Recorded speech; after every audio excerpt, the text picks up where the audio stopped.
It's not really the brown girls from Jersey City who save the world. That's a fantasy, too. Did something happen to you? No, why? Did you hear something? Kamala? What does it feel like? Cosmic.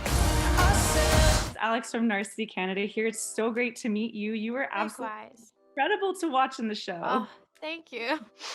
So we really want to know, how does it feel being cast as Marvel's very first Muslim superhero? It feels great. I don't know. I mean, I don't really go to work every day thinking I'm like the first Muslim superhero. It's a lot of pressure being the first of anything, and I truly do think that the work is going to speak for itself. I think we've done an incredible job in bringing Kamala to life and staying true to the comics, which is the most important thing out of all of it. And all of our creatives are so, connected to Kamala's story on such a cellular level, and I think that connection plus me bringing all of my real life experiences into this character have really made her as authentic as possible. Are there any similarities between Kamala's life and the life you knew growing up in Markham, like especially with your school or home life? Yeah, I mean, we pretty much had a very similar life. That's why I kind of took to Kamala a lot when I picked up those comics for the first time. She just, it felt like those comics were written for me, and as cheesy as that sounds, I was very possessive over it, I loved the fact that no one really knew who Miss Marvel was, because it felt like it was just this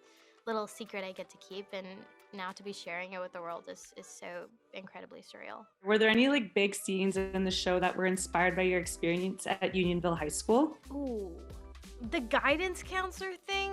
I remember having a conversation with our directors, and they were just talking to me about my high school experience, what my favorite teachers were, who I had a crush on, everything. And I just remember talking to them about my guidance counselor a lot because I hated my guidance counselor. Sorry to whoever it was, but they were really mean to me. And so now we have that scene. You're staring out the window in your little fantasy land. Kamala, hey, already? Really? Come on, Do I have to figure out my whole future before lunch, or is there Incredible. So what would you say kind of to detract from school life now? What are your favorite spots around Toronto? What are your 6 favorite things? Well, I'm from Markham, so I'm gonna do more around that area. Bar Burrito is my friends and I go to burrito spot. Any cha time. So Tim Hortons has these blueberry donuts, but they don't sell them in every single store anymore. But there's one store in Richmond Hill, and my dad goes to them every single time I come back home and brings me one blueberry donut, and it makes my day. Tiff Bell Lightbox, I spent a lot of my grade 12 year there. And then my comic book store, yeah. What's your comic book store? Heroes World on Highway 7. Go check it out.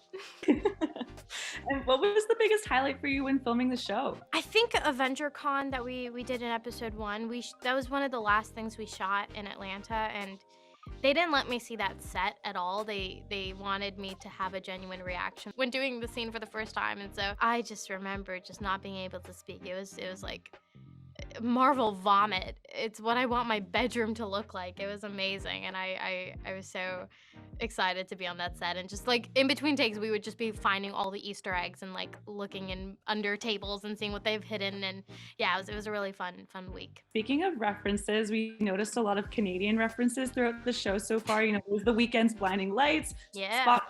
Scott Pilgrim made an appearance. Tesha's Jalebi Baby played at the house party. Can we expect any other Canadian references in the show? In episode 4?